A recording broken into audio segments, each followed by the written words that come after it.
Un saludo para todos. Nuevamente nos encontramos en este módulo de aseguramiento de la información. Hoy queremos abordar un tema muy importante desde la parte de auditoría y es ese control de calidad que se debe desarrollar por parte, uno, de las firmas que auditan y dos, de los contadores públicos que ejercen esa labor independientemente. Recordando que acá en Colombia hay un componente importante de auditoría, pero también hay un componente importante desde la revisoría fiscal. Entonces quise tomar este documento que es de autoría del Consejo Técnico de la Contaduría Pública. Aquí vemos los consejeros que desarrollaron este documento que nos sirve hoy, el día de hoy, como base. Los consejeros Wilmar Franco, Daniel Sarmiento, Gabriel Gaitán y Luis Henry Moya. Este documento del Consejo Técnico de la Contaduría nos hace un recorrido muy importante por toda la norma internacional de control de la calidad, ¿cierto? Entonces tenemos NIF, ¿cierto? Normas Internacionales de Información Financiera, tenemos las NIA, Normas Internacionales de Auditoría, y un componente de esas NIA son las Normas Internacionales de Control de Calidad, NICC, que encontramos en este desarrollo del aseguramiento de la información. Entonces, lo primero para abarcar es cuáles son esos ejes que encasillan el funcionamiento de una firma. Pues obviamente el centro son esos servicios profesionales, ¿sí? Que implican una capacitación por parte de esas personas que intervienen, obviamente un control de calidad, que es a lo que hacemos referencia, y pues debe haber un departamento de recursos humanos. Entonces recordemos nuevamente, esta norma internacional de control de calidad lo que busca es estandarizar esos procedimientos para mejorar sustancialmente la labor del contador público frente a la auditoría y frente a la revisoría fiscal, que lo puede hacer a través de una firma especializada, ¿cierto? O lo puede hacer de manera independiente. Lo primero que hay que arrancar es preguntándonos, bueno, ¿y qué es el control de calidad? Cuando hablamos de control de calidad, son esos procedimientos, esas políticas que están diseñados pero tienen un objetivo. Y cuando hablamos de un objetivo es lo que el fin fundamental de ese diseño de políticas, de esa metodología. Y es establecer que una seguridad razonable. Una seguridad razonable respecto de qué? Primero, de que la firma de auditoría que está trabajando conmigo cumple con todas las normas y requerimientos profesionales. Y dos, ¿cierto?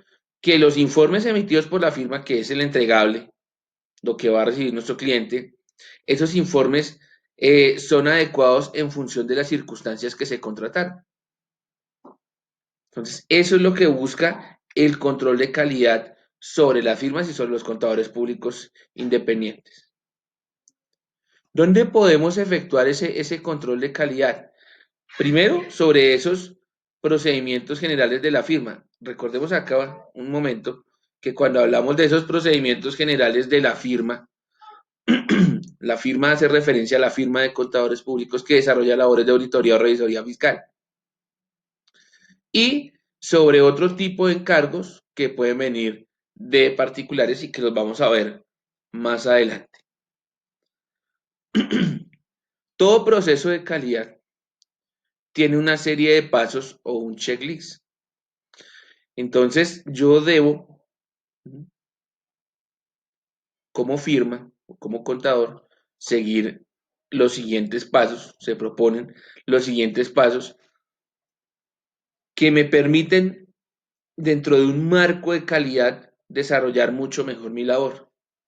Entonces, partimos de una planeación estratégica. Aquí los vamos a ver rápidamente, ya después vamos a profundizar. Una planeación estratégica, ¿cierto? ¿Cuál es mi posición como firma de contador en el mercado? ¿Sí? Esa es la planeación estratégica. Analizar mi posición frente al mercado. Y una vez tengo claro cuál es el objetivo de mi empresa, cuál es mi posición de mercado, pues salgo a la búsqueda de clientes. Dicho por demás que no es fácil, ¿no? En Colombia, para 50 millones de personas, que es el censo, aproximadamente, según la última vez que hice la revisión en la Junta Central de Contadores, hace un año o 2 años, estaban inscritos 260.000 contadores. Y me dice, bueno, 260.000 para 50 millones, bien. Y muchos de los contadores pues están agremiados o asociados en firmas.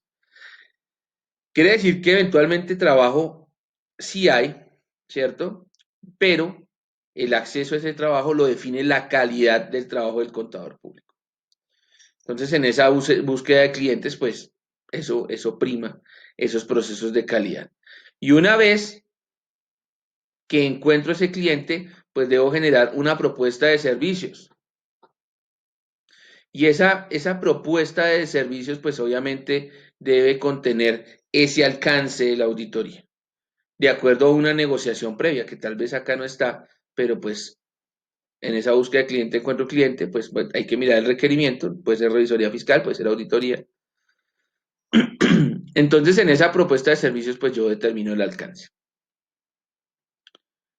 Pero resulta que en esa búsqueda de clientes, yo también, dentro de mis procesos de calidad, y lo vamos a ver más adelante, no es que cualquier cliente que me salió yo de una vez lo acepté, debo hacer un estudio, digamos, eso es algo que vamos a profundizar más adelante.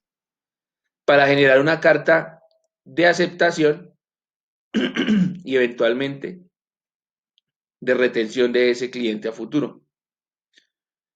Esta primera etapa, digamos que es como una etapa de formalización en búsqueda del cliente. Una vez tengo claro que sí voy a trabajar con ese cliente, empieza realmente el trabajo de la auditoría, es una segunda etapa. Teniendo claro el trabajo que voy a desarrollar, pues debo hacer una planeación. Debo concretar los procedimientos, el análisis, la inspección, la evaluación de riesgos, en fin. Una vez tengo claro planear, pues paso a la ejecución. Esto desde el punto de vista administrativo funciona igual. Planear, ejecutar, dirigir y controlar. Entonces, planeo, empiezo con la ejecución del trabajo encargado, ¿sí? Dentro de esa ejecución, pues tengo que hacer un control del desempeño, si realmente estoy siendo consecuente con los procesos que yo mismo diseñé. Que eso incluye, por supuesto, la revisión de la calidad. Y esta segunda etapa que inició con la planeación va a cerrar esta etapa de ejecución. Va a cerrar con la emisión del informe, que allá también hemos de llegar. Y ese informe, pues normalmente contiene una opinión. Y esa opinión es la que le genera, ¿cierto? Confianza a nuestros clientes para tomar decisiones. Y por supuesto, un proceso de calidad no puede estar completo, ¿cierto? Si nosotros no hacemos un seguimiento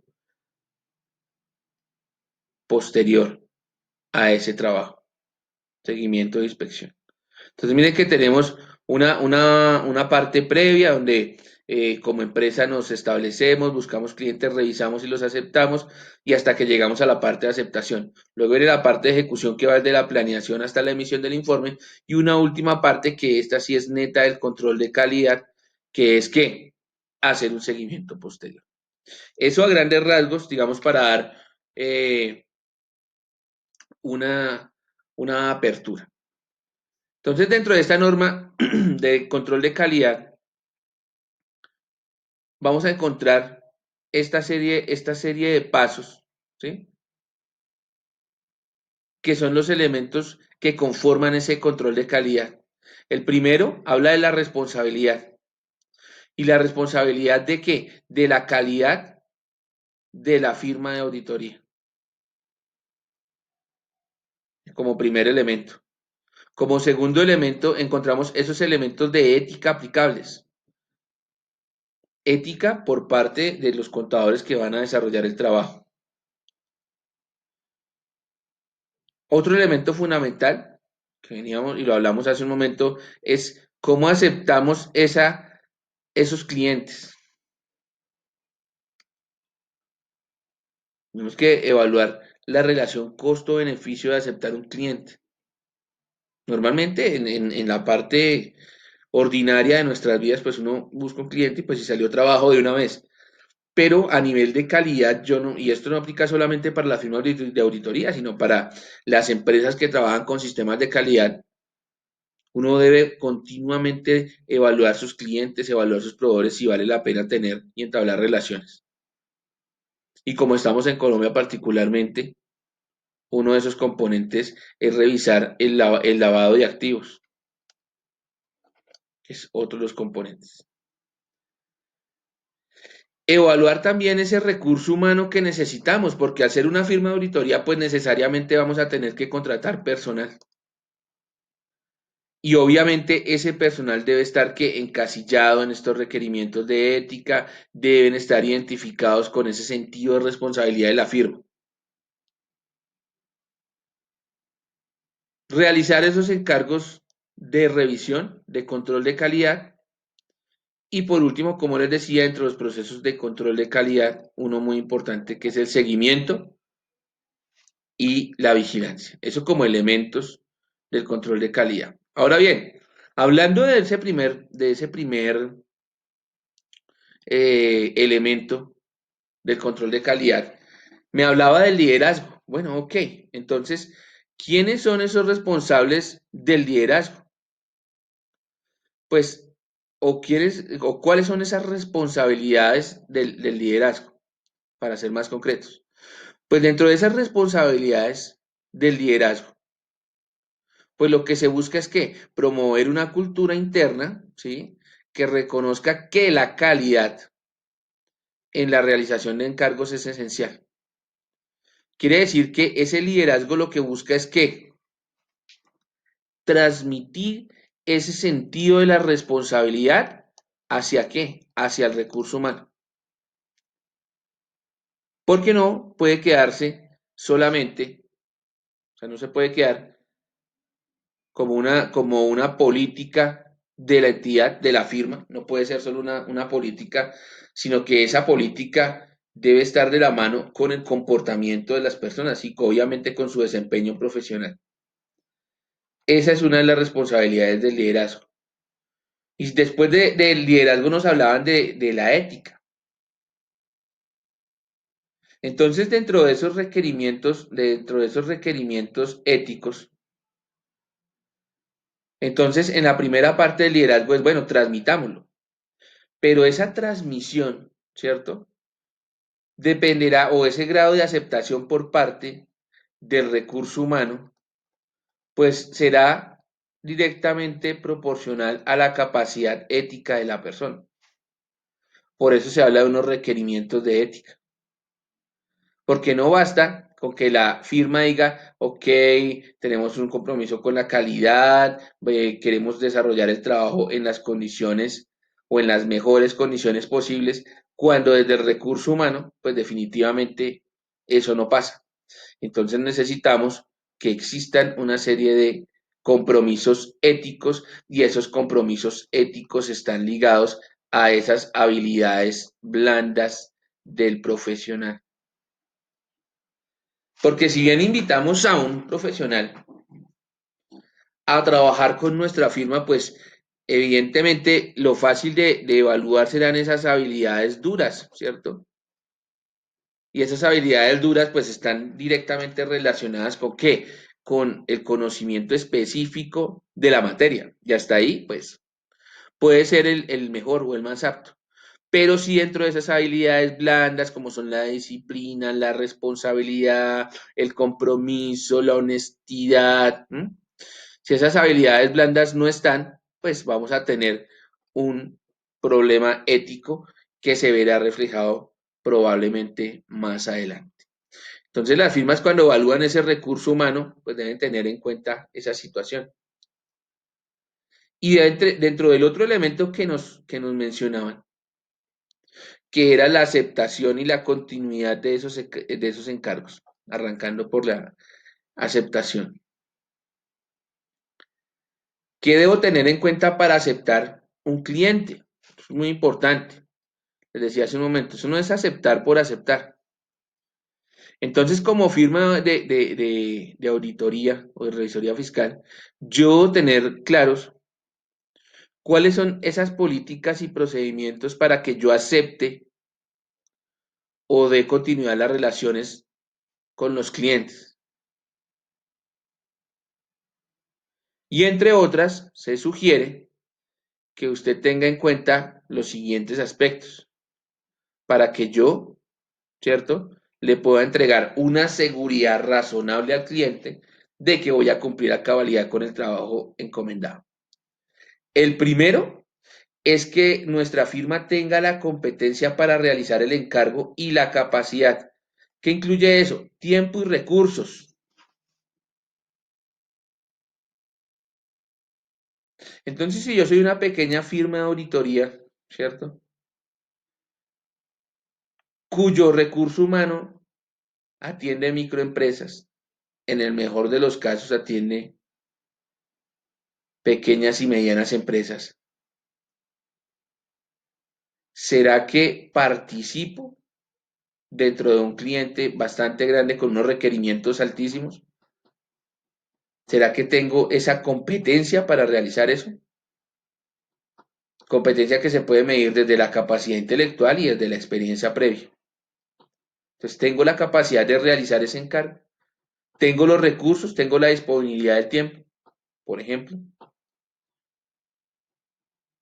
o ya tengo demasiados clientes, tengo ya el tiempo, suponiendo que no sea una gran empresa, sino otra empresa de las con las que es dentro del alcance de mercado que ya tengo, pero tengo muchas, ¿será que puedo continuar apoyando objetivamente un nuevo encargo? Entonces, esos manuales de control de calidad desde la parte de la aceptación del cliente, pues deben ser específicos en esos términos. ¿Cuántos clientes puedo aceptar? ¿Cierto?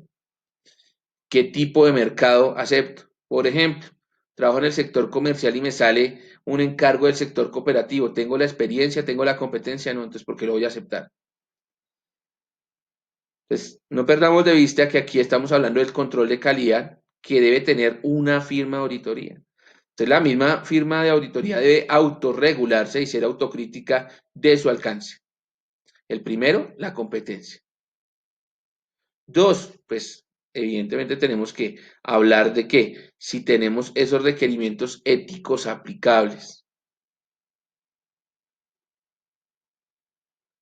Y dentro de esos requerimientos aplicables pueden existir diferentes componentes. Por ejemplo, que haya un conflicto de intereses.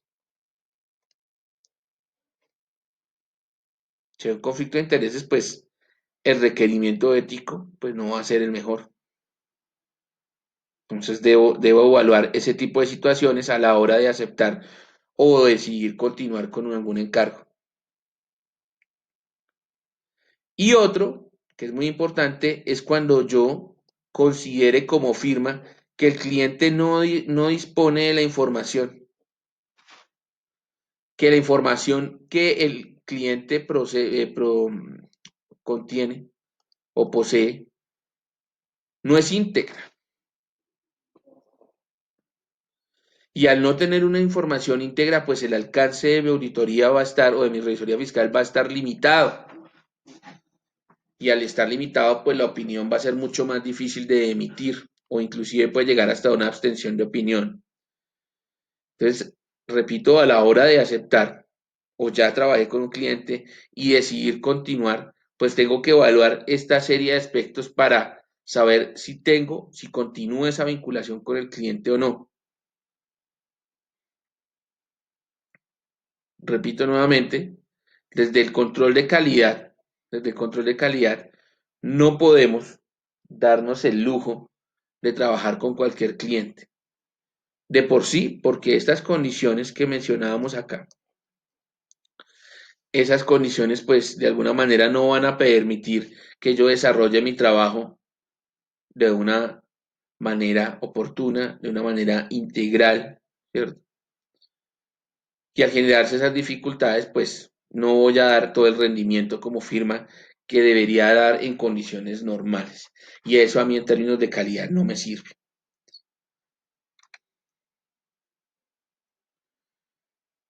Otro de los elementos de control de la calidad que se mencionaba eran los recursos humanos.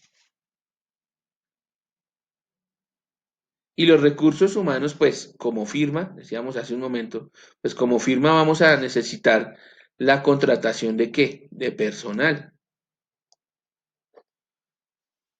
Personal que asuma esos encargos. Y obviamente ese recurso humano debe qué? Entre otras cosas. Primero, realizar los encargos, o sea, ese personal que yo contrato debe realizar los encargos de conformidad con las normas profesionales, los requerimientos legales y los requerimientos aplicables. Quiere decir que este personal que yo menciono acá, pues debe de ir encaminado con qué? Con esas políticas de la empresa uno y debe ya realizar su trabajo con qué? Con esas habilidades duras. Quiere decir que debe tener un conocimiento amplio, un amplio bagaje para poder desarrollar ese encargo. Pero más allá de eso, ¿cierto? Como estamos hablando de control de calidad, ¿qué debe hacer la firma? Pues la firma debe establecer unas políticas. Mire, decir, la persona que vaya a trabajar con nuestra firma debe tener una capacidad suficiente, debe tener una competencia y sobre todo debe tener unos principios de ética en el diseño de políticas. Más adelante llegaremos a la conclusión del por qué es necesario establecer todas estas políticas y procedimientos. Y si eso se cumple, ¿cierto? Si esto se cumple, pues la firma no va a tener problema ¿qué? La firma no va a tener problema que en la emisión de informes que estén adecuados a las circunstancias. Es que va a tener una seguridad razonable al entregar esos informes, desde el punto de vista del recurso humano que requiero contratar para realizar esos encargos. Y hablando de la realización de los encargos, ¿cierto? Porque una cosa es el recurso humano y otra cosa es la realización del encargo. Pues ya en la realización del encargo, yo como firma debo garantizarle a mi cliente a través de mis propias políticas que esos encargos los voy a realizar respetando absolutamente todas las normas profesionales, todos los requerimientos legales, todas las disposiciones estatutarias, llegado el caso. ¿Y eso qué va a permitir? Generar pertinencia, congruencia en la calidad de la realización de los encargos. Y como complemento en esa realización del encargo, porque no solamente basta con decir, claro, yo voy a respetar y voy a seguir al pie de la letra todas de manera exegética, todas las normas aplicables, no, no, pues eso está muy bien, pero también deben existir en esa realización de encargos responsabilidades de supervisión, como un segundo control a esa labor inicial. Y también debo garantizar esas responsabilidades de revisión. Entonces, se ejecuta, ¿cierto? Se controla, se supervisa, pero también se revisa. Miren que acá estamos fortaleciendo ese proceso del encargo, en la realización del encargo, de ejecución, control y revisión. ¿A través de qué? De esos manuales que debe desarrollar la firma sobre la realización de encargos. Y cuando hablábamos de ese control y ese seguimiento y vigilancia, pues ese proceso de seguimiento y vigilancia como elemento del control de la calidad, pues también debe estar diseñado con sus respectivas políticas y procedimientos. ¿Qué quiere decir eso? Que internamente nuestra firma debe hacer esa evaluación continua de qué? Del control de la calidad para ver si es efectivo o no. Por eso se habla inclusive que es de manera cíclica. Entonces desarrollo todo mi encargo, ¿sí? Desarrollo todo mi encargo, lo voy a colocar acá. Desarrollo todo mi encargo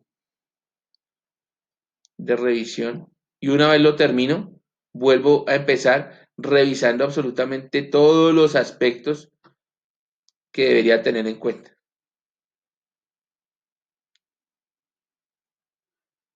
Dentro de ese seguimiento y vigilancia, también debo tener en cuenta que dentro de la firma existen socios, ¿cierto?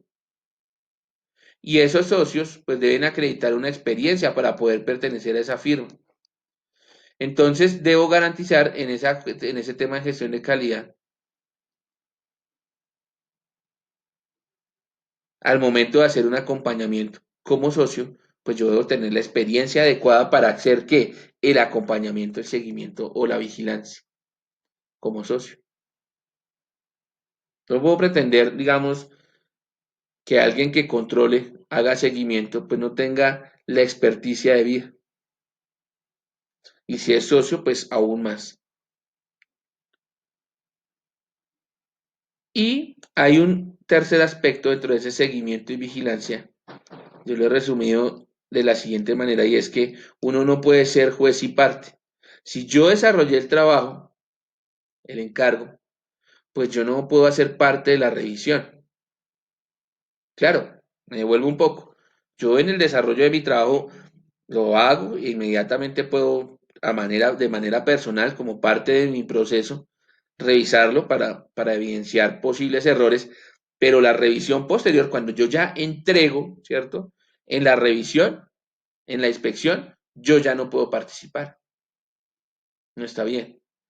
Entonces, esos manuales de políticas y procedimientos deben contener eso de parte de la firma de auditoría, decir, mire, la persona que desarrolla el encargo no, por ejemplo, no puede participar del proceso de inspección.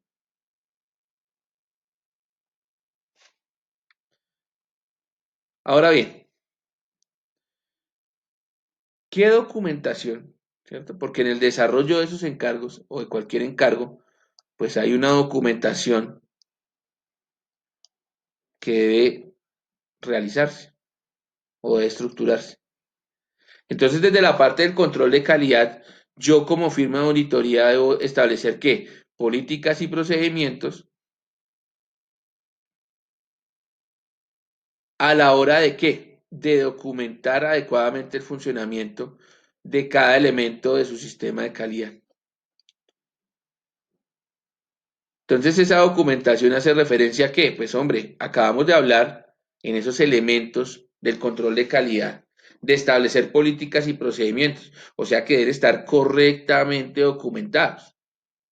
No pueden quedar solamente en una charla de inducción, en una presentación, sino deben contener unos manuales en donde todo esto que hemos hablado, por lo menos hasta este momento, se plasme, se transmita a la parte escrita, porque lo escrito siempre va a pesar sobre la parte verbal o se va a imponer sobre la parte verbal. A eso hace referencia la documentación. Y ahora vamos a revisar la relación estrecha que hay entre la ética y el control de calidad.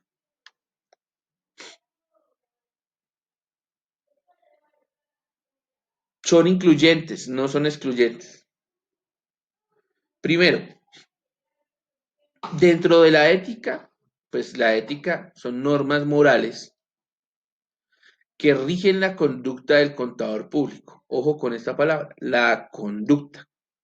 Y ojo con esta otra segunda palabra, la moral.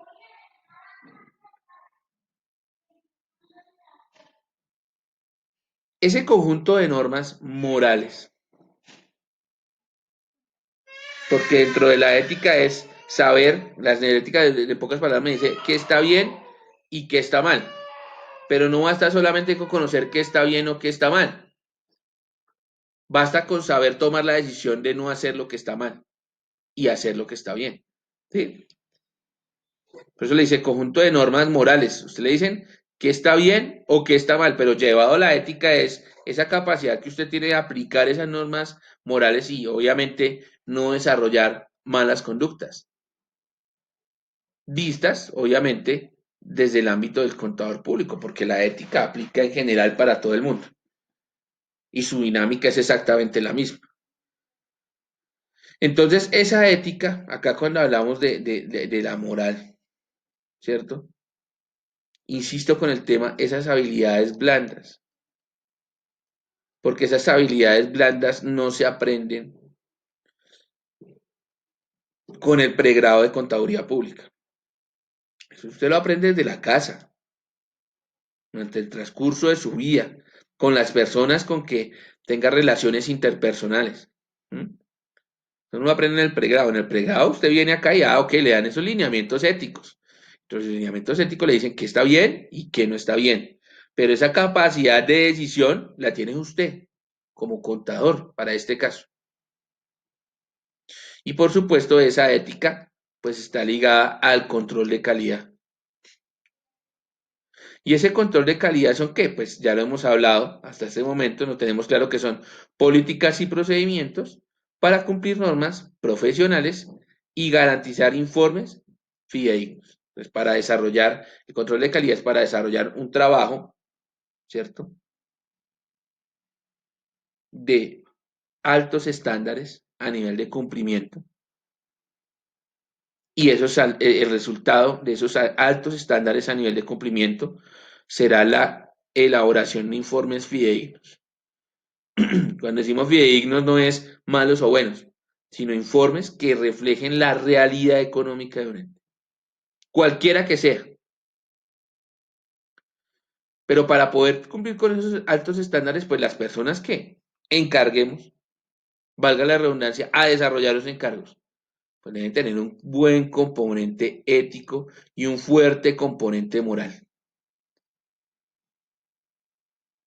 No olvides, nosotros hacemos acá la firma, entonces nuestra firma dice misión, misión, visión, entonces dice objetivos estratégicos, también tiene objetivos estratégicos. Entonces cuando usted empieza a desarrollar, vea, la firma finalmente es el reflejo de sus socios y los socios nos caracterizamos por ser personas honestas, por ser personas que cumplen los principios éticos con fuertes valores morales. ¿Mm? Pero eso es los socios no van a estar siempre trabajando, de pronto deben enviar a alguien. Y así fueran los socios, pues deben tener estos componentes éticos. Sin esos componentes éticos, pues no puede haber un control de calidad. Porque mire que así como dentro de la ética, usted sabe esas normas éticas qué debe hacer y qué no. Y esa moral depende, ¿cierto? Y dependen de la moral del contador público.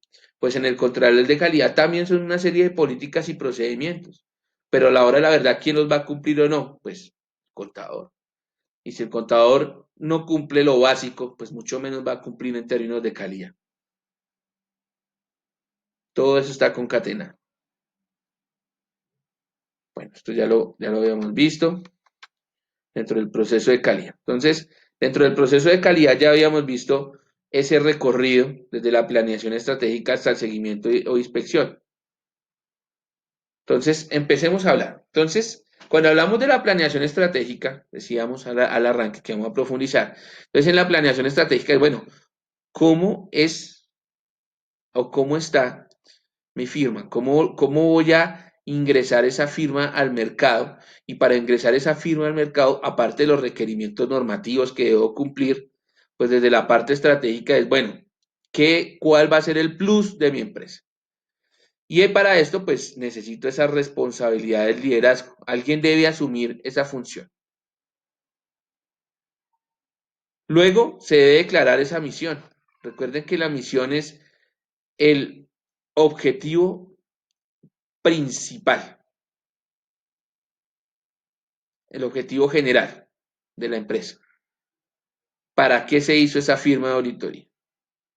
Y luego de un objetivo principal o un objetivo general, pues vendrán unos objetivos específicos, complementarios, objetivos que al cumplirse esa serie de objetivos de la firma, pues se cumple la misión. Y debo tenerlos bastante claros. Y eso debe estar atado a una estructura organizativa. Y esa estructura organizativa, pues obviamente debe estar en función de qué? De ese control de la calidad. Y acá cuando hablábamos de la misión, pues la misión debe tener un fuerte compromiso ético. Y cuando hablamos de los objetivos de la firma de auditoría, pues entre esos objetivos, uno de tantos será poder ¿qué? Entregar informes que representen y entreguen seguridad razonable para el cliente. Uno de esos tantos objetivos que puede tener la firma. Porque finalmente, pues eso depende de cada socio. Entonces, esa planeación estratégica es, bueno, conocer el contexto de mi empresa y cómo va a interactuar con ese mercado de encargos. Y cuando hablamos de la estructura organizativa, pues volvemos a insistir en que esta estructura depende de qué, de la calidad de las personas. Y para yo, obviamente, generar calidad en las personas, porque todos, absolutamente todos somos susceptibles de qué, de mejorar. Todos, sin importar la cantidad de años de experiencia, siempre podemos mejorar en algo. Esa calidad se construye paso a paso. ¿Qué podemos hacer para mejorar la calidad de las personas que interactúan con la firma? Entrenarlos, capacitarlos, actualizarlos. Por supuesto, supervisarlos desde la estructura organizativa. ¿Cómo es esa interacción del personal, cierto? Respecto del trabajo de la firma. ¿Cómo puedo hacer para mejorar esa calidad? Tenemos acá un ejemplo en donde vemos visión. Recuerde que la visión está medida en términos de tiempo. ¿En cuánto tiempo usted espera que la empresa cumpla con sus objetivos? Entonces, visión, perdón. En un término de 10 años, construir una firma con enfoque integral, miembro del foro de firmas de la IFAC. Recuerde que la IFAC es la Federación Internacional de Contadores Públicos, que tenga cubrimiento internacional en la región andina y Centroamérica. Es una visión bastante ambiciosa, pero no imposible. ¿Cuál es la misión? Recuerden, objetivo general, ser proveedores del valor agregado para nuestros clientes, devolviendo calidad en nuestros servicios, un valor superior al de nuestros honorarios. O sea que la relación calidad-valor de los honorarios no es equitativa, es mayor en calidad que en términos de honorarios. Y luego para poder cumplir esa misión de ser proveedores y a la vez poder cumplir esa visión, pues vienen una serie de objetivos. El primero, llegar al 5% del mercado nacional en revisoría fiscal y auditoría en los siguientes 12 meses. Fácil no es, pero imposible tampoco. Incrementar el nivel de competencia profesional en un 10%. Por supuesto, las personas que trabajan con nosotros mediante la aplicación de pruebas de desempeño. Lograr la representación de una firma internacional ubicada entre las 30 más grandes del mundo el siguiente año. Fabuloso. Y cuando hablábamos de esa parte ética, de esa parte moral, ¿qué valores identifican nuestra organización? Pues los valores son el respeto, la cortesía, la igualdad, la responsabilidad, el enfoque al cliente, la innovación. Quiere decir que las personas que trabajen con nosotros deben estar identificadas con esos valores. Deben ser personas responsables, personas respetuosas, con un buen sentido de la cortesía, en fin. Entonces, ese podría ser el ejemplo de la parte estratégica de una empresa.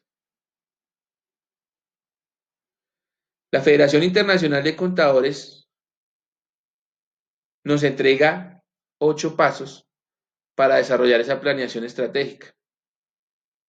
El primero es formule sus propios planes estratégicos y de negocio. El autoconocimiento. Luego decida cuál va a ser la estructura operativa, cómo va a funcionar la empresa. Cuando tenga claro eso, pues defina su misión, visión y valores. Acabamos de ver un ejemplo. Es una manera de ejemplo que pueden existir empresas con una misión o una visión más conservadora. Los valores no pueden ser conservadores, al contrario, pero la misión y visión puede ser un poco más conservadoras. Y teniendo en cuenta esa misión y valores, perdón, misión, visión y valores, pues define esos objetivos estratégicos. ¿Recuerdan los objetivos hace un momento? Miren, se los devuelvo acá.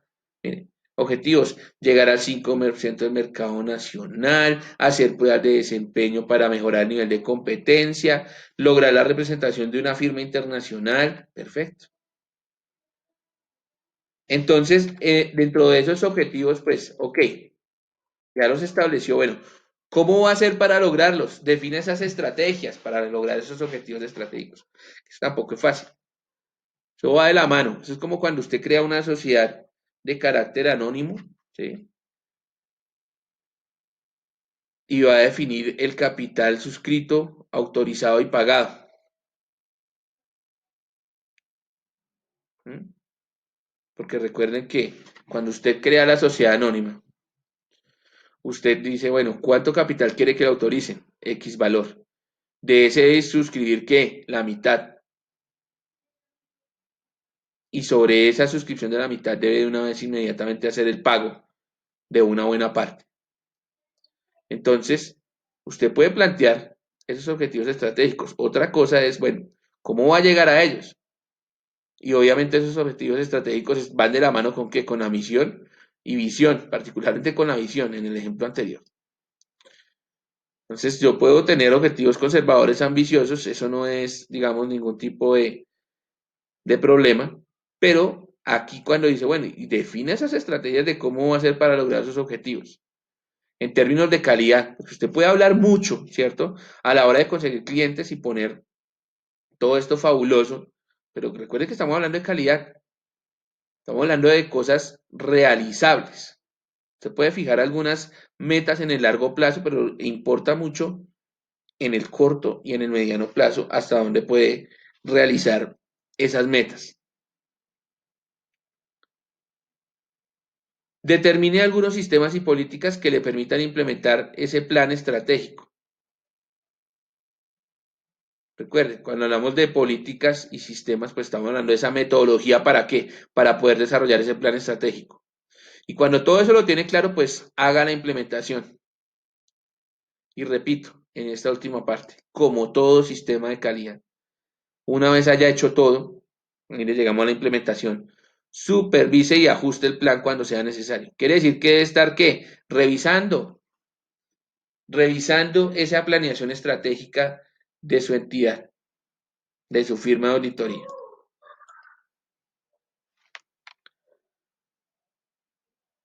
¿Qué puede pasar en esa búsqueda de clientes? ¿Qué riesgos podemos tener?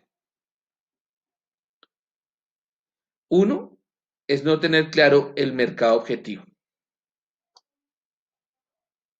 Empezar a buscar clientes por buscarlos, ¿cierto? Sin tener en cuenta cuál es mi competencia a nivel de mercado, por un lado. Dos, buscar clientes, y de hecho este va de la mano con este acá, dispararle a lo que se mueva. No tener claro cuáles son mis competencias, o recuerdan, o de pronto no tener la capacidad. Entonces busco, sin importar si es grande, pequeño, mediano el cliente, busco y después no puedo cumplir. Estas dos cosas que acabo de decir, no tener claro el objetivo y disparar a lo que se mueva, pues requieren mucho del sentido común. A veces esa parte es decir, hablar del sentido común, hablar de lo obvio, dice, pero es que es obvio, sí, pero lo pensó, se detuvo un momento a analizarlo. Señor, es una firma que acabó de nacer y usted está ofertando y buscando cliente para ser, no sé, el auditor del banco de vivienda. Pues, obviamente el banco de vivienda en su proceso de calidad pues también sabe y tiene claro qué firmas acepta y qué no para participar en ese proceso de revisoría fiscal, por ejemplo. Entonces, no hay que perder de vista el sentido común, el sentido de lo obvio y de pronto no usar los canales apropiados ¿cierto? Para hacer ese contacto. Esos son riesgos en la búsqueda de clientes. Cuando hablamos de la propuesta de servicios, debemos tener en cuenta lo siguiente. Lo primero, tenga en cuenta el componente ético de la empresa. Recuerden, el componente ético está ligado al control de calidad. Y repito, no perdamos de vista que en este momento estamos como firma, estamos observando como firma hacia dónde vamos. ¿Cuál firma? La firma de auditoría. No estamos hablando en este momento de la empresa que vamos a auditar, sino de nosotros mismos. Estamos hablando de nuestro propio control de calidad. Entonces, en ese componente ético que va ligado al control de calidad, primero, no ofrezca servicios si usted no cuenta con el apoyo técnico, porque eventualmente, ¿sí? Dentro de un encargo de auditoría, todo el trabajo no va a ser para el contador. Eventualmente usted va a requerir un equipo de trabajo transversal. Entonces, si usted no cuenta con ese apoyo técnico, pues no ofrezca los servicios. Ahí ya hay un problema ético si los ofrece. Otra que tristemente se da, pero no debe pasar, es no presente ofertas con base en el precio de la competencia, porque eso es totalmente subjetivo. ¿Sí?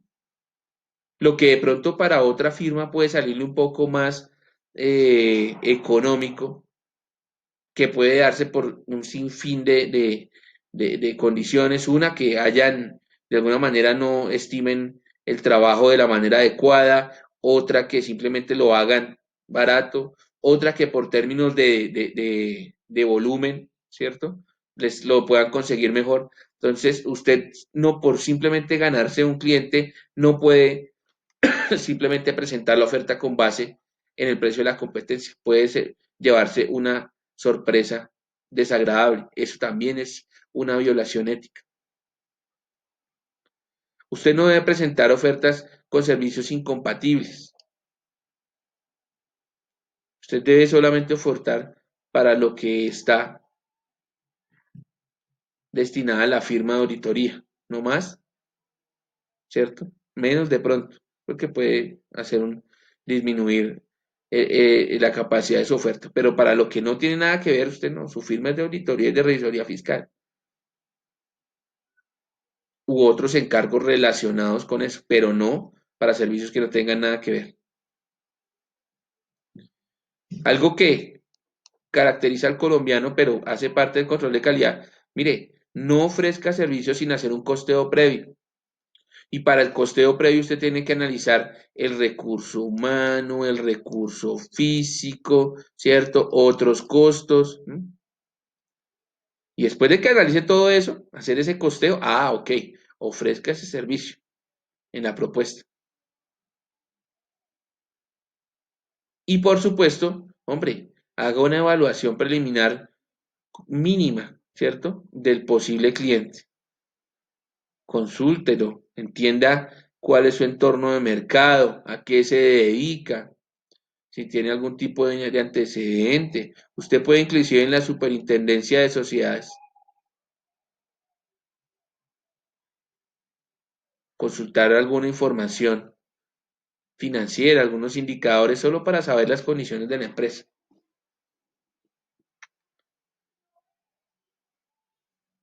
Y algo muy importante dentro de ese trabajo es la independencia del profesional. Obviamente esa independencia pues se formaliza y es esa independencia del socio y empleados, por ejemplo, para este caso, Reyes Asociados. Miremos cómo se desarrolla una carta de independencia o una declaración de independencia. Entonces dice, miren, señores Reyes Asociados, a manera de ejemplo, confirmo a mi leal saber y entender que cumplo con las políticas y procedimientos de la firma de auditoría que incluyen las secciones 290 y 291 del Código de Ética para Profesionales de Contabilidad del ISBA sobre independencia.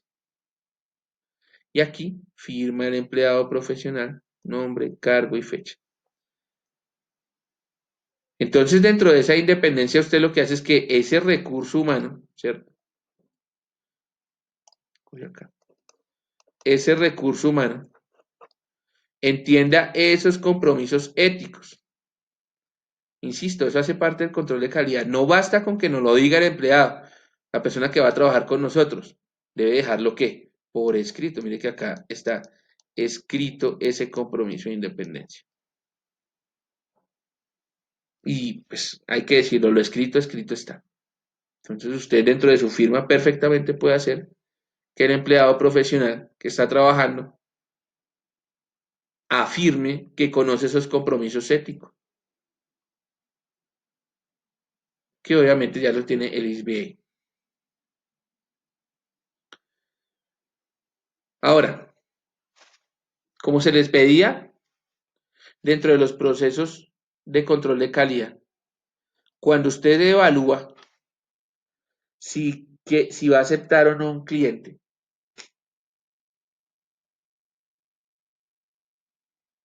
pues entre otras, usted podría evaluar, hacer o realizar el siguiente cuestionario. Vamos a mirar rápidamente. Entonces, pues no todas, pero vamos a mirar.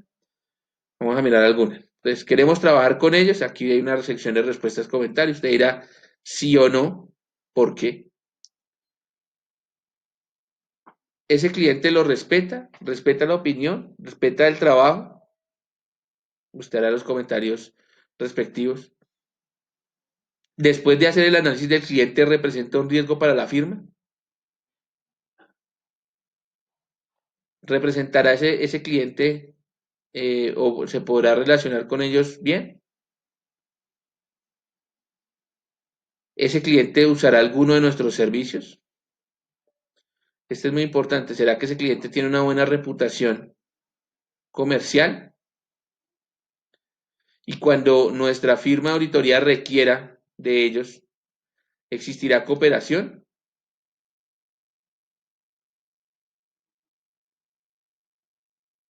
¿Habrá compatibilidad cultural? Nuestra propuesta puede añadir valor a su negocio. El trabajo de ellos añadirá valor a nuestro negocio. ¿Será un orgullo tenerlos como clientes? ¿Valdrá la pena dentro de la propuesta comercial decir, mire, referimos a algún cliente? ¿Ellos estarán orgullosos de tenerlos como su firma de control? Tanto que hablamos de control de calidad. Ellos tienen unos buenos principios éticos. Eventualmente nos pedirán comprometer nuestros valores éticos. ¿El dinero será una fuente de decisiones? Eso como paso previo para uno decir, oiga, ¿será que sí trabajo o no trabajo con ese cliente? Entre otras, porque esto, digamos, una muestra, usted puede mirar más. Pero digamos que estas preguntas que acabamos de ver ya le darían un pequeño escenario. Y después de que usted haga ese análisis, determinará si trabaja o no. Y una parte que también es para tener en cuenta es la revisión de los posibles conflictos de intereses. Pregúntese, como firma,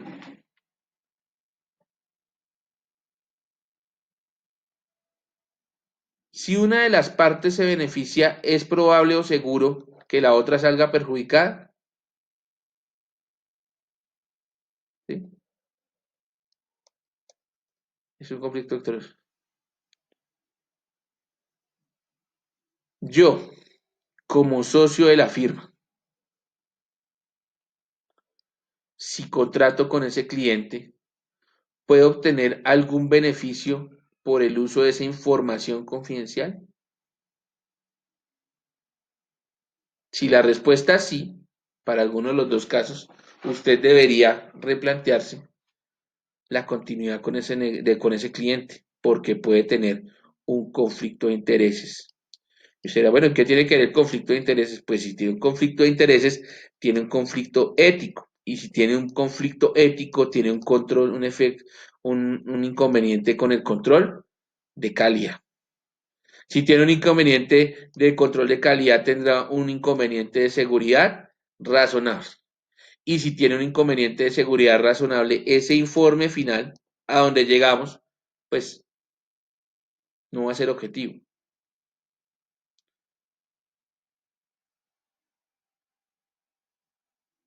Y si usted tiene dudas en alguna de esas dos preguntas, pues bueno, evalúe cómo el público percibe estas dos preguntas. Eso es de la revisión de conflictos de intereses. Y usted va a llegar al punto de, bueno, acepto el cliente o si ya estoy trabajando con el cliente, voy a darle continuidad a los servicios. Entonces, uno, liste los factores de riesgo. Dos, decida si acepta ese compromiso, ¿cierto? Considerando que la integridad, eso lo mirábamos ahí en el cuestionario, por ejemplo, y aplique los procedimientos de aceptación o continuidad. ¿De dónde salen estos procedimientos? Recuerden, pues son unos procedimientos que debe hacer la firma de auditoría.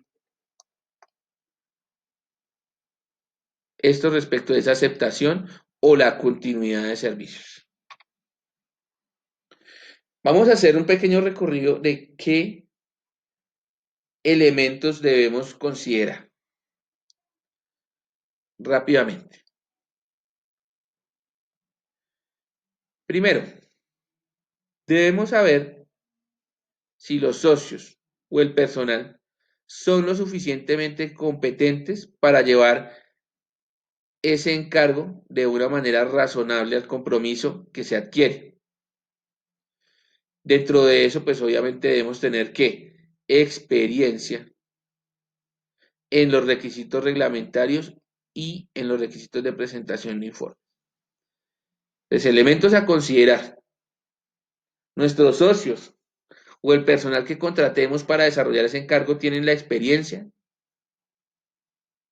de una manera razonable, que pues como ser humano, pues nadie puede decir que es un experto absoluto en el tema. Creo que nadie, por más egocéntrico que pudiera llegar a ser, pues si es un buen elemento profesional, debe reconocer sus limitaciones, pero sí puede tener una experiencia razonable.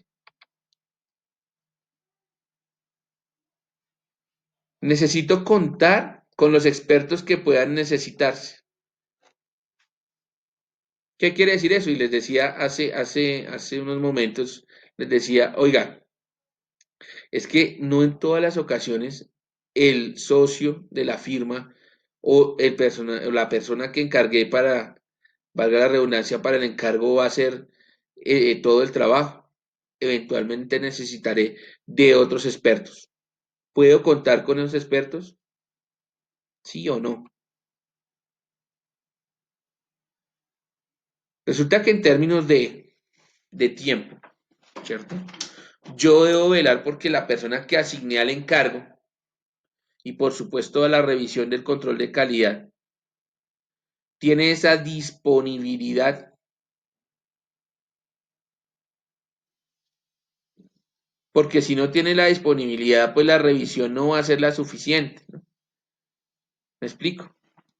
Yo acepto el encargo, la persona desarrolló su trabajo y en esa revisión, pues si la revisión no se hace en los términos que debería hacerse, pues tiene una probabilidad alta de que no detecte posibles errores que se hayan cometido en la ejecución del trabajo.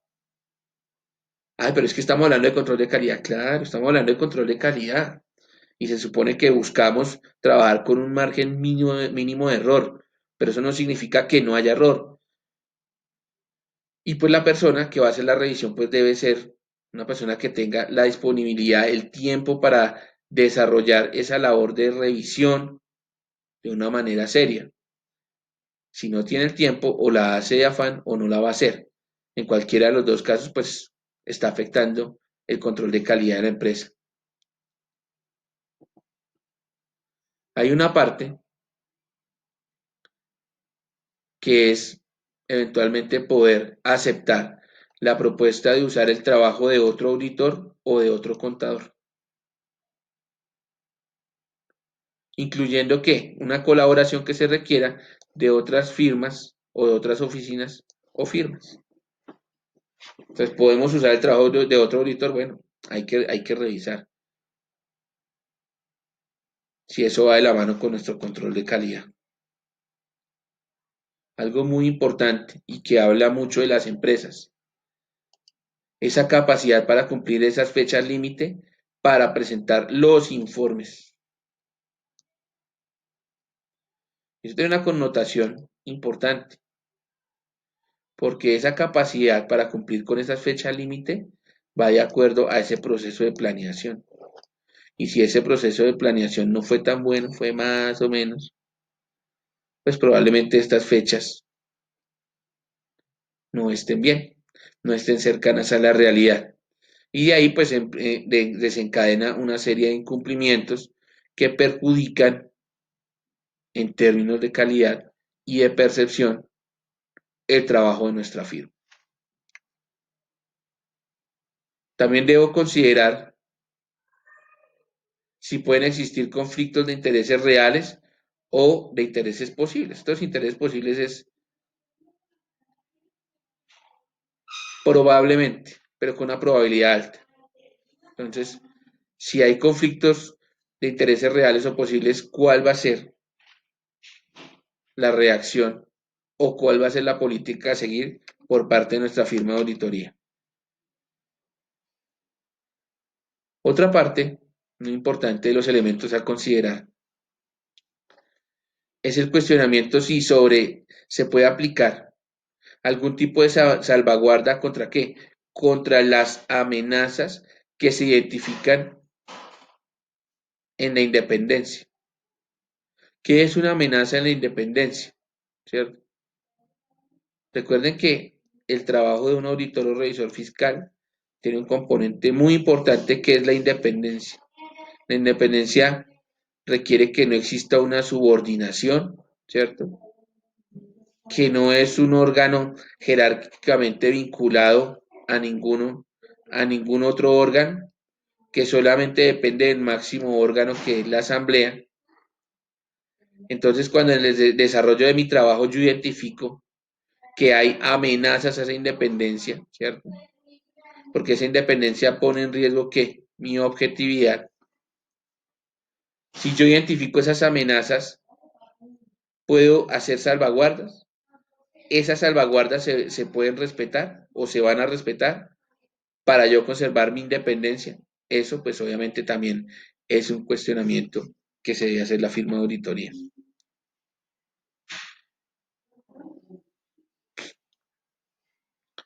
Hay una parte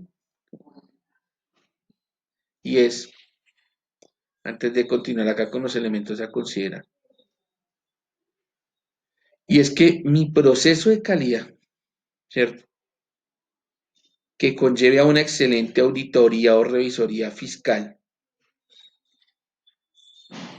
ese resultado solamente es perceptible y solamente puede asignarse a la auditoría o la revisoría fiscal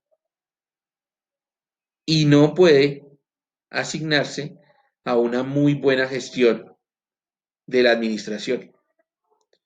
Es que la administración es muy buena porque los procesos de revisoría y de auditoría y de control son muy buenos. No, son dos cosas totalmente distintas. Entonces, una cosa es el éxito de la auditoría, pero ese éxito no se le puede atribuir, ¿cierto?, al éxito en la gerencia o en la parte administrativa. Y teniendo en cuenta eso, dentro de los elementos a considerar, si yo analizo la calidad de la administración, o sea, de la gerencia del posible cliente, así como los encargados del gobierno corporativo, junta directiva, junta de socios, y en los que pueden controlar o ejercer una influencia significativa,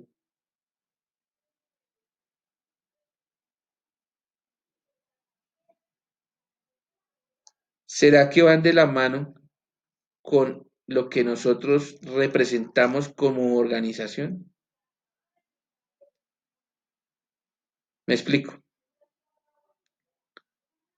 Si yo voy a entrar a trabajar con una entidad pues esa entidad tiene desde la parte de la alta dirección, tiene unas personas que el gerente, la junta directiva, o personas que pueden controlar o ejercer influencia directa, si estarán de la mano con esos compromisos de control de calidad, porque si no están de la mano con los compromisos de control de calidad y llego yo, ¿cierto? Como auditor o revisor fiscal, con un componente alto de compromiso de control de calidad, pues voy a generar un choque. Y ese choque pues puede generar ¿qué? Una publicidad negativa, ¿cierto? Un conflicto de intereses, entre otras cosas.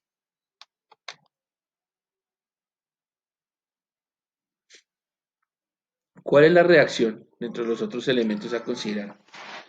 ¿Cuál es la reacción de la persona cuando se está al frente de un ambiente de control?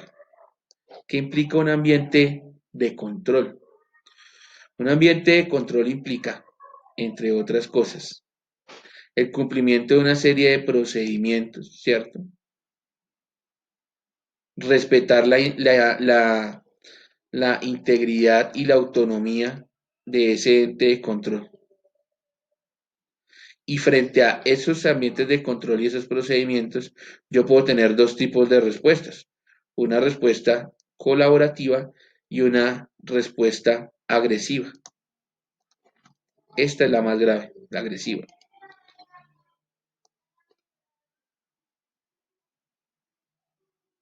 Porque esto puede dificultar el trabajo del contador. Y al dificultar el trabajo del contador en su rol de auditor o revisor fiscal, evidentemente el impacto se va a dar sobre el informe. Y obviamente el informe pues es el entregable, es el resultado de todo mi trabajo de auditoría. Entonces, desde la alta dirección, ¿cuál es la respuesta cuando están dentro de un ambiente de control? Otro de los elementos a considerar en esa relación con el cliente de la parte de control es la naturaleza de las operaciones de la entidad. Y eso incluye, entre otras cosas, sus prácticas administrativas, sus prácticas operativas, cómo es el comportamiento fiscal de esa organización. ¿Mm? Comportamiento fiscal de una organización dice mucho de lo que es la organización. Si planea la ejecución de su trabajo, si no la planea. Y dentro de esa planeación están los flujos de caja que tienen una destinación específica en el cumplimiento de obligaciones impositivas. Eso también lo debo evaluar a la hora de revisar el cliente.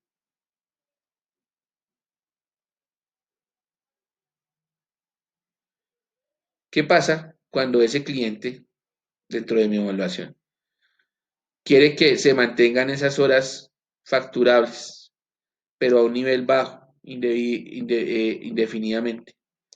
Entonces, yo quiero seguir con usted, pero sígame cobrando barato. Sí, pero mire que el trabajo es mayor. No, no importa, sígame cobrándome barato. No. Si usted recibe esa presión, pero lo más grave, si la acepta, pues debe reconsiderar ese cliente.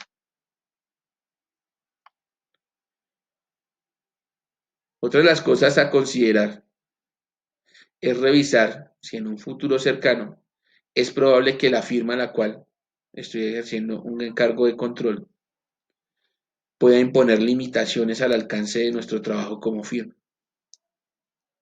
Cuando usted limita el alcance, ¿cierto?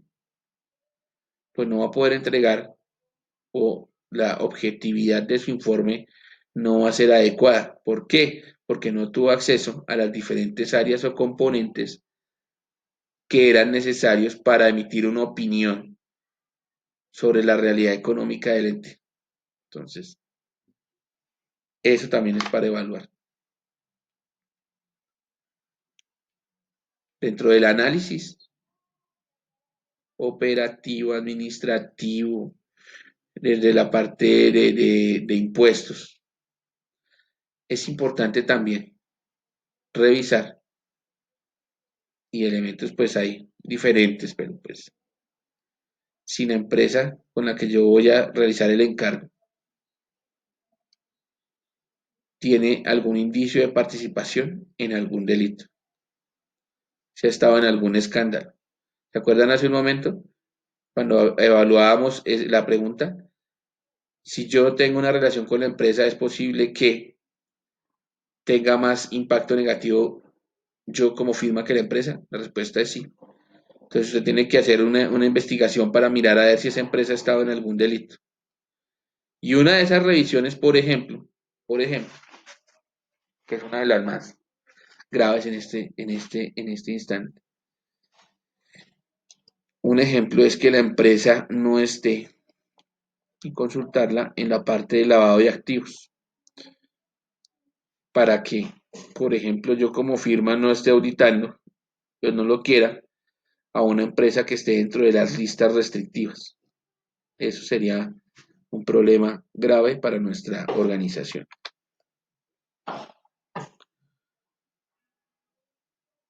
Como nosotros no somos los únicos auditores, ni los que vamos a estar siempre, ni los que hemos estado toda la vida, pueden existir empresas que hayan realizado encargos previamente.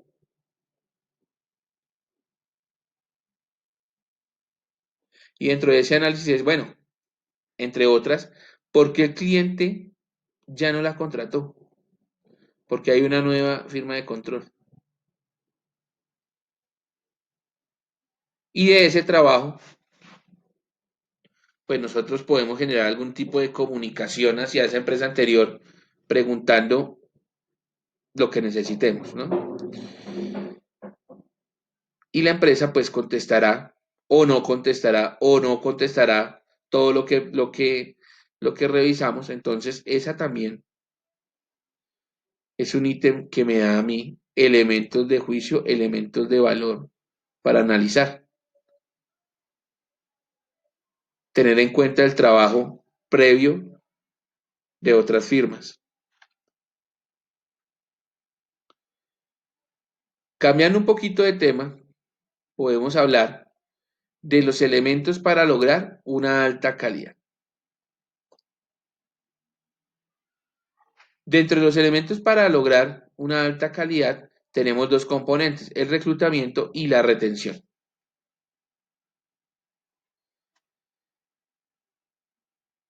¿A qué hacemos referencia con el reclutamiento y la retención? Pues recordemos que eventualmente dentro de nuestra firma debemos tener contar con qué, con recurso humano.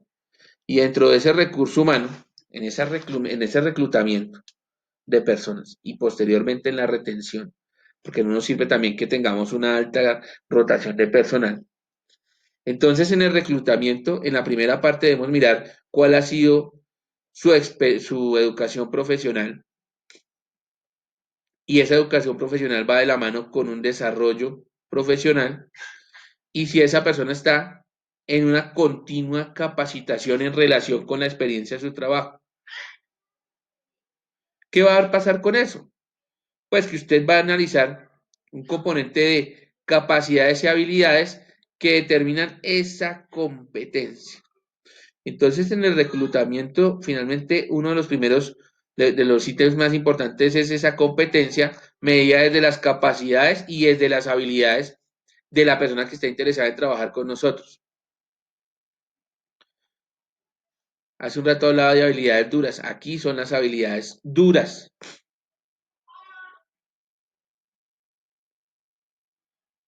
Y luego, acá, desde el otro punto de vista, tenemos, si lo queremos mirar ahí, esas habilidades blandas. Y en esas habilidades blandas, usted va a tener en cuenta la parte ética de esa persona que quiere trabajar con nosotros. Desde la forma de promoverse o compensarse. Y entonces, en conclusión, ese segundo ítem sería primero la competencia y luego la motivación. Cuando esos dos ítems trabajan de la mano, una persona competente y también motivada, pues no podrá haber otra consecuencia sino la calidad del trabajo. Porque está uniendo dos situaciones en particular que son muy importantes. Primero, que tenga la capacidad de trabajar a nivel de experiencia y de formación académica. Y segundo, que desde la parte ética sea una persona motivada. La suma de esos dos factores con una seguridad alta, le puedo decir que es la calidad del trabajo. En ese reclutamiento, en esa búsqueda de personas para ese recurso humano, entre otras cosas que podemos revisar, o sea, que podemos verificar. Mirar esas credenciales académicas, verificar nuestras referencias. Cuando usted presenta una hoja de vida, aclarar las razones de los periodos vacíos, ¿cierto? Que usted normalmente coloca referencia 1, referencia 2, pero puede que existan vacíos de tiempo, ¿sí? En esa hoja de vida de los candidatos que quieren trabajar con nosotros. Entonces, hay que analizar esos vacíos de tiempo, por qué se dieron y analizarlos. No todos los vacíos son malos, ni todos los vacíos son buenos. Y dentro de ese recurso humano usted también puede evaluar, solicitar antecedentes crediticios o antecedentes penales. Los segundos, los penales, pues no hay ningún problema, inclusive antecedentes disciplinarios. Entonces, los dos últimos, los penales y los disciplinarios, pues son los que son más fáciles de consultar y para el crediticio, pues sí habrá que pedir una autorización, ¿cierto? Una autorización del manejo de datos para que entren y verifiquen esos antecedentes de manera crediticia. Puede que para la empresa diga mucho que una persona tenga un buen comportamiento crediticio y es totalmente válido. Requerir que los candidatos manifiesten por escrito anualmente y respecto de cada compromiso la parte de que son independientes y no tienen conflicto de intereses. Ya mirábamos hace un rato un ejemplo de independencia, entonces cada que terminemos o un año o un encargo con algún cliente, ¿cierto? Hay que hacer esa ¿qué? Esa declaración de independencia.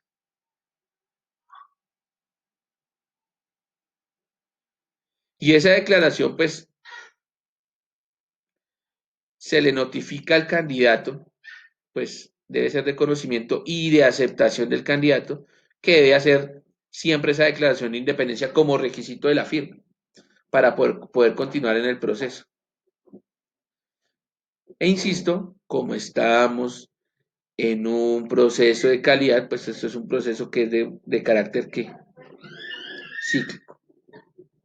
Eso de respecto de los requerimientos de reclutamiento del personal que va a trabajar con nosotros. Ahora, miremos esos aspectos de calidad en la revisión de control de calidad en los encargos. Primero, la discusión de las cuestiones significativas con el socio del encargo. Dos, la revisión de los estados financieros y el informe propuesto. Tres, la revisión de la documentación del encargo y de los juicios significativos o conclusiones. Y cuatro, evaluar esas conclusiones alcanzadas para la formulación del informe y la consideración si el informe propuesto es el adecuado. Obviamente procedemos a qué? A explicar más adelante con mayor profundidad estos aspectos. ¿Qué aspectos, redundan, qué aspectos favorecen ese desempeño del control de calidad? Los manuales con todos los procedimientos estándar para todos los compromisos. Tener una uniformidad en las plantillas estándar de comunicaciones y de correspondencia. Tener un lineamiento directo y concreto de qué? De las herramientas de investigación, ¿cierto? Y de los materiales de referencia. Y unas guías políticas y programas de capacitación para cumplir esos requisitos del desarrollo profesional. Esto como aspectos que favorecen el mejor desempeño. Como situaciones que requieren consulta, quiere decir que debemos entrar a revisar algo que se maneja no solamente desde las normas internacionales de auditoría, sino desde la misma concepción de la NIF, es evaluar la hipótesis de negocio en marcha del negocio. Y esa hipótesis de negocio en marcha, en pocas palabras, lo que me va a decir es si ese negocio a futuro es sostenible o no. Y a esa conclusión yo llego a partir de ciertos indicadores y de ciertas cifras y de ciertos comportamientos que se pueden evidenciar a través de los estados financieros. Por eso me vuelvo acá un poquito, donde decían, mire, revisión de los estados financieros. Yo reviso los estados financieros, inclusive ¿para qué? Para evaluar un posible problema de negocio en marcha. Imagínense en auditar una entidad que tiene problemas de negocio en marcha. ¿Y qué pasa también si yo sospecho o descubro fraude u otras irregularidades? Inmediatamente tengo que consultar con quién, pues con el resto de socios integrantes de la firma. Y cuando tengo dudas acerca de la integridad de la administración. Cuando hablamos de la integridad, hablando de integridad, la integridad recoge una serie de aspectos muy importantes. Sin embargo, si usted se da cuenta, aquí vamos de adentro hacia afuera. La integridad de la administración puede derivar en un tema de fraude o irregularidad y ese fraude o irregularidad puede inclusive afectar el negocio en marcha de la entidad. Entonces, a tener en cuenta. Y obviamente esas situaciones pueden ¿qué? Generar una salvedad en el informe del año actual.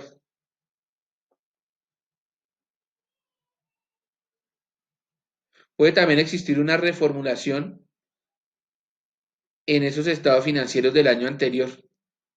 Puede pasar.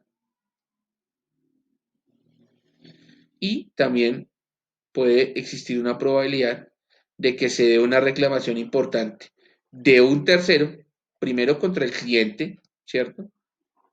Que es el directamente responsable, pero también en contra de la firma, quien es quien está entregando una opinión sobre esa información financiera.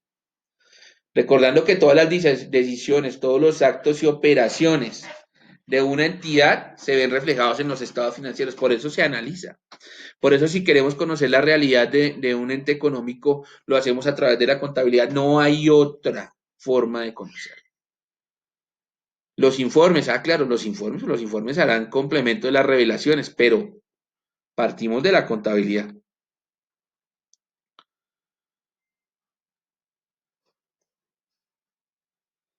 Podemos tener también situaciones a nivel del tratamiento contable, ¿sí? Del tratamiento contable de una auditoría que pueda ser compleja o que pueda ser nueva. Una de las dos. El primero, que se presenten problemas en la industria o en el segmento de esa industria, puede pasar, y pues en eso nosotros no tenemos injerencia. Y la segunda, que haya cambios de miembros clave de la administración. Claro, en el cargo, digamos que ninguna persona es indispensable en ningún cargo. Las personas se van, las instituciones quedan, ¿cierto? Pero ese movimiento o esa rotación de personal clave, ¿cierto? Que no es lo mismo rotar parte operativa, aunque inclusive también podría tener efecto, a rotar miembros clave de la administración, puede tener algún tipo de implicación, algún tipo de problema en la marcha de la empresa. Entonces, esas son situaciones también que requieren consulta. Y como parte de las dinámicas actuales, evaluando los riesgos ambientales también pueden tener o pueden generar problemas a nivel contable o a nivel de auditoría, que impliquen como tal que reorganizar sustancialmente el negocio del cliente por algún tipo de riesgo ambiental. O pueden también existir planes para convertirse en una entidad listada. Todas estas acciones pues requieren de una consulta. hasta acá, de alguna manera, hemos avanzado una buena parte de lo que implica ese manual de control de calidad. Y cuando hablamos de la vigilancia, dentro de la vigilancia podemos encontrar esta pirámide.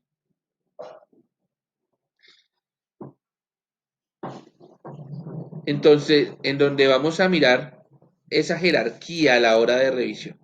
Entonces vamos a arrancar de la base. En la base, ¿a quién tenemos? Al socio del compromiso. Y el socio del compromiso, ¿cierto? Debe hacer una revisión detallada de cada archivo del compromiso de aseguramiento. O sea, el contrato del cliente.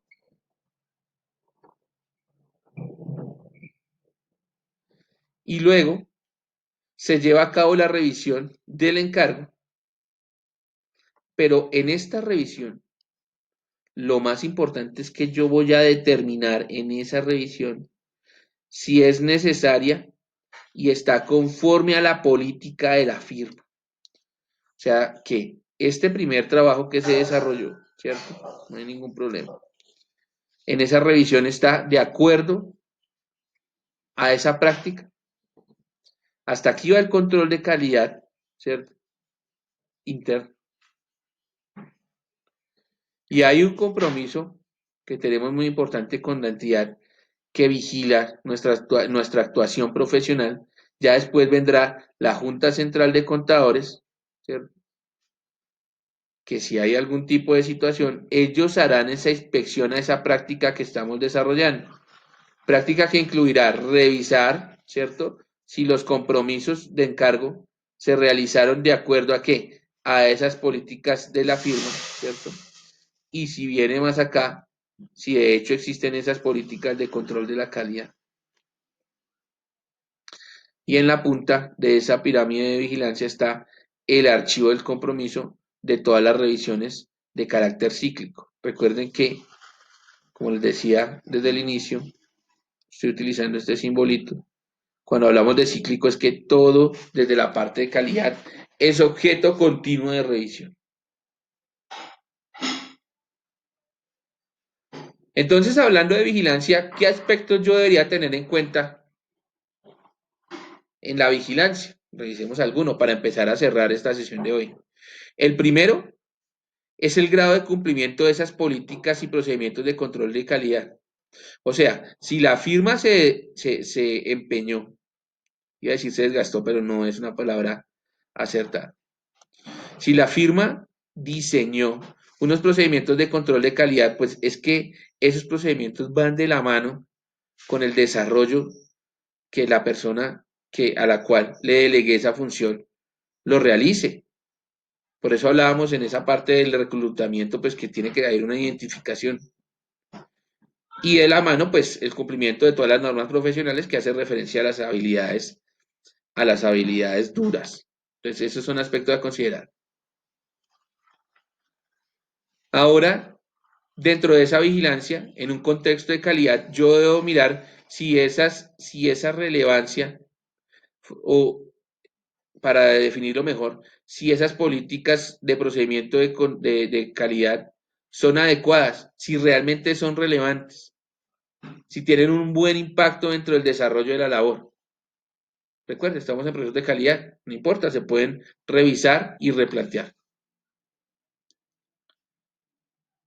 Y como estamos en un proceso cíclico de revisión, pues también debemos evaluar si esas políticas de control de calidad están actualizadas, si son congruentes, ¿cierto? Qué significa congruentes? Si tienen un sentido, si están de acuerdo con las mismas políticas o internamente no se pueden llegar a contradecir. Teniendo en cuenta que nuestra profesión de contador público es una profesión que continuamente está en actualización, entonces nosotros no podemos ser ajenos a esa situación. Desde la vigilancia, ¿cierto? Debemos revisar esos compromisos éticos de la firma. Pero recuerden que esos son compromisos éticos, la extensión de esos compromisos éticos están en cabeza de quién, de las personas que están trabajando directamente. entonces pues debe haber una confirmación por escrito del cumplimiento de esas políticas y procedimientos relacionados. ¿Mm?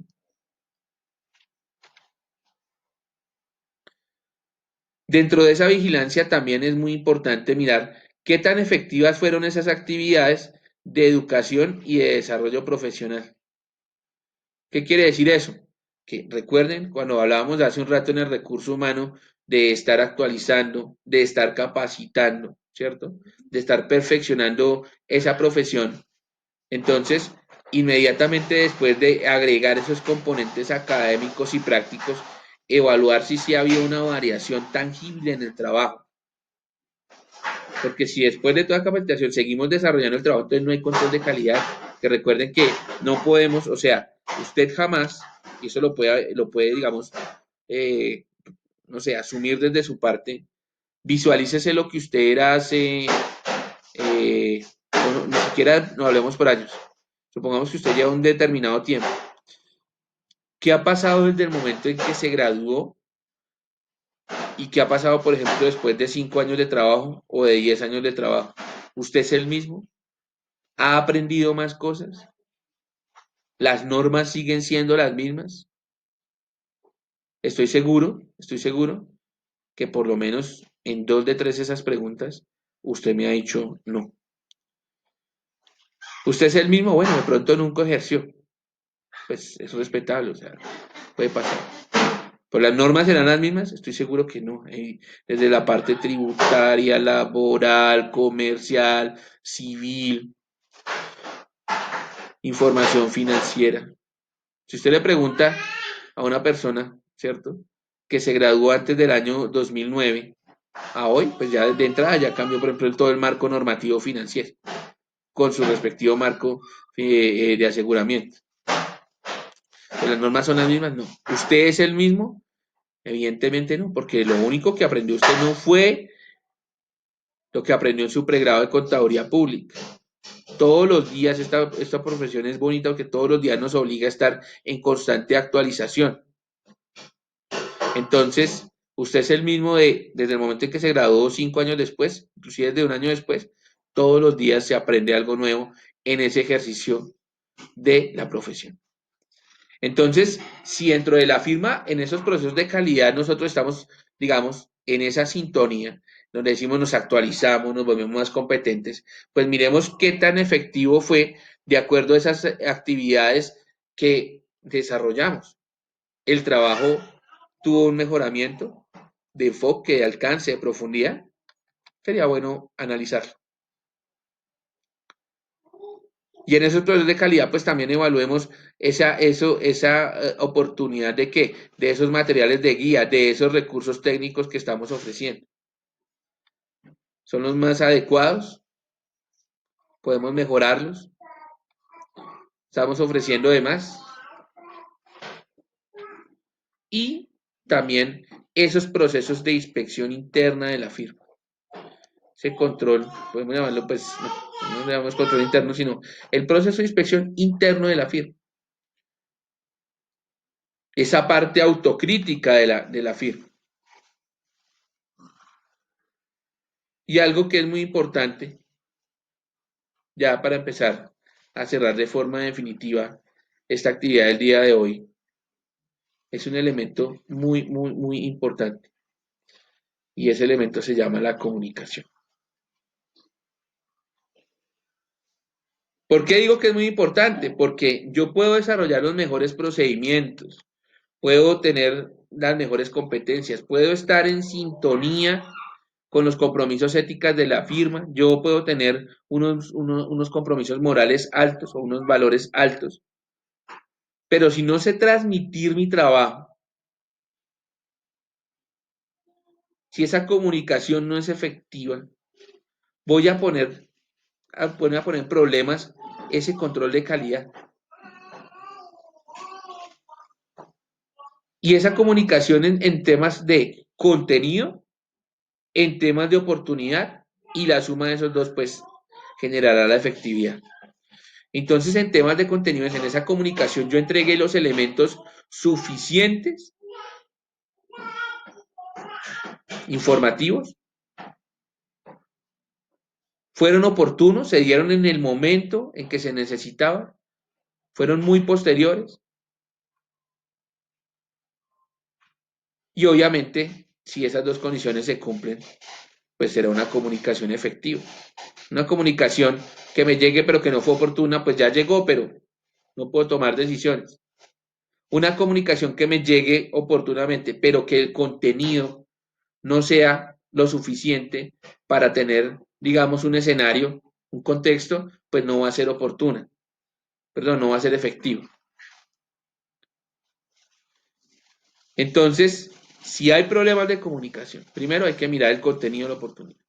Y si hay problemas de comunicación, pues hay que identificar y aplicar esas medidas correctivas, porque es que la comunicación, ¿sí? La comunicación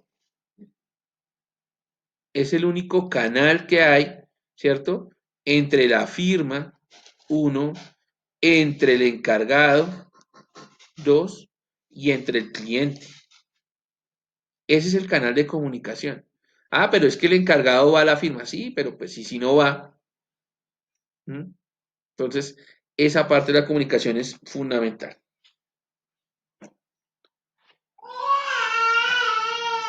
Y una vez hemos analizado eso, ¿cierto?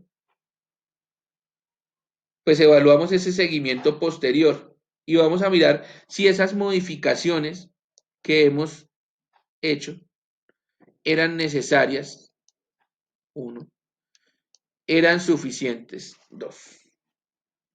Como siempre, todo proceso de calidad, lo he dicho varias veces en esta presentación. Y en esos resultados de la vigilancia, pues se va a generar un informe.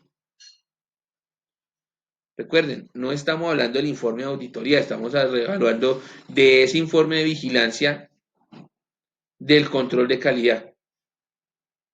Entonces, en ese informe de vigilancia, pues hay que mirar qué procedimientos se aplicaron, las conclusiones a las que llegamos derivadas de esos procedimientos de vigilancia y hacer un listado de las deficiencias de sistema, de las deficiencias que son repetitivas, de las deficiencias que son importantes. Pero no solamente quedarnos en esas deficiencias, sino también de alguna manera decir, bueno, ¿cuáles son las medidas de recomendación para resolverlas? Y de esta manera cumplir con esa parte cíclica del control de la calidad en donde identificamos, ¿cierto?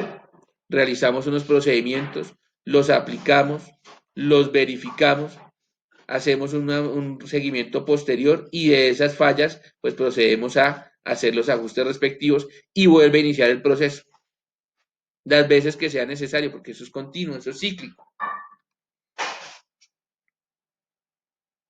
Y no podemos dejar de lado, ¿cierto? No solamente la retroalimentación interna que nosotros hagamos, sino esa retroalimentación externa, y esa retroalimentación externa basadas en quejas y en reclamos. Pero no solamente recibirlos por recibirlos, nosotros debemos establecer políticas en el control de la calidad, de cómo vamos a recibirlas, ¿cierto? Cómo le vamos a dar el tratamiento. No ser selectivos a la hora de recibir quejas y reclamos, recibimos todos.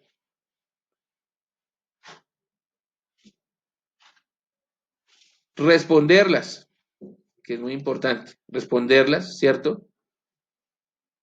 Y redirigirlas a esas personas que ocupen esos cargos de supervisión al interior de nuestra empresa. Dar una documentación, ¿qué es documentar? ¿Cierto?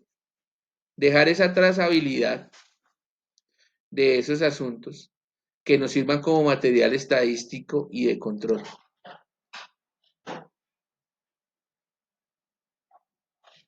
Obviamente esas quejas eventualmente se pueden generar investigaciones, entonces hay que nombrar a la persona que va a hacer esa investigación para que de esa manera se entregue una respuesta final al quejoso. Entonces miren que hasta acá hemos hecho un recorrido sobre esa norma internacional de control de calidad, que es que toda esa serie de normas y procedimientos que yo internamente debo documentar, debo poner en práctica, debo ejecutar, debo revisar, debo hacer un seguimiento posterior, identificar falencias, generar oportunidades de mejora, generar soluciones y volver a iniciar hasta que llegue otra vez y en ese proceso pues cada vez se supone que son menos oportunidades de mejora y se logrará un perfeccionamiento de la profesión. Ese es el sentido. ¿Visto desde qué? Desde diferentes aspectos. ¿Como cuáles? Aspectos de recurso humano, aspectos de planeación estratégica, aspectos de mi relación con el cliente, aspectos de comunicación, aspectos de seguimiento, aspectos de control, aspectos éticos, en fin. Entonces, hasta aquí esta, este recorrido por la norma internacional de control de calidad 1. ¿Cuál es la idea? ¿Cuál es la actividad propuesta para hoy? Pues como el tema es extenso, entonces no vamos a hacer un resumen, no vamos a hacer un ensayo, pero sí vamos a hacer un mapa conceptual. Recuerden que un mapa conceptual es extractar las ideas principales de un tema y acompañarlo de alguna parte visual que haga más llamativo ese recorrido. Entonces la idea es que consulten la plataforma, ahí están las condiciones para desarrollar la actividad de hoy y pues espero que haya sido entendible y que el objetivo de la sesión de hoy era que entendiéramos que este trabajo, visto desde las normas internacionales de auditoría, como tiene un componente alto de calidad, pues un componente obvio, valga la redundancia, es esa norma internacional de control de calidad para las entidades que trabajen como firma de auditoría o firma de revisor fiscal y que es extensivo, no en todo, pero sí es extensivo a las personas que desarrollen ese tipo de actividades como personas naturales. ¿Listo? Les agradezco su tiempo, les agradezco su acompañamiento como siempre. Un abrazo para todos.